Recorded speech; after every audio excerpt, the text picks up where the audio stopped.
নমস্কাৰ আকৌ এটা ধুনীয়া ৰীল আপোনালোকৰ কাৰণে এজোৰা হৈছে কটন সিল্কৰ জোৰা এজোৰা খুব ধুনীয়াকৈ ঘিচা সূতাৰে কামখিনি কৰা হৈছে এখন হৈছে চাদৰখন আৰু মেখেলাখনো হেভি হ'ব কাপোৰযোৰ ৰেডি হৈ আছে এজোৰাও আপোনালোকে ল'ব পাৰিব 2500 ৰুপিছত এজোৰাও হৈছে কটন সিল্কৰ জোৰা এজোৰা হোৱাইটত হয় ৰেড আৰু গ্ৰীণ কালাৰত কামখিনি কৰিছে এখন হৈছে মেখেলাখন এজোৰা কিন্তু ব্ৰকেট ডিজাইনৰ হ'ব 2200 ৰুপিছত ল'ব পাৰিব এজোৰাও হৈছে কটন সিল্কৰ জোৰা এজোৰা ৰেড কালাৰত হয় খুব ধুনীয়াকৈ ঘিচা সূতাৰে কামখিনি কৰা হৈছে আৰু এইখন হৈছে মেখেলাখন ব্ৰকেট ডিজাইনতে থাকিব 2200 ৰুপিছত ল'ব পাৰিব এজোৰাও হৈছে কটন সিল্কৰ জোৰা এজোৰা নেভি ব্লু কালাৰত হয় হোৱাইট কালাৰত কামখিনি কৰিছে এখন হৈছে মেখেলাখন এজোৰো ব্ৰকেট ডিজাইনৰে হ'ব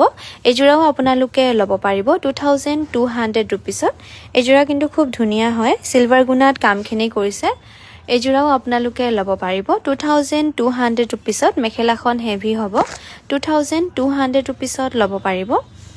এজোৰাও হৈছে কটন সিল্কৰ জোৰা এজোৰা ডুৱেল কালাৰত হয় আৰু এখন হৈছে মেখেলাখন হেভি হ'ব গছবুটা ডিজাইনত কামখিনি কৰি দিছে যদি ভাল লাগে আপোনালোকে আমাক স্ক্ৰিনশ্বট কৰি হোৱাটছএপত শ্বেয়াৰ কৰিবলৈ নাপাহৰিব আমাৰ যোগাযোগ নাম্বাৰটো হৈছে 9101146547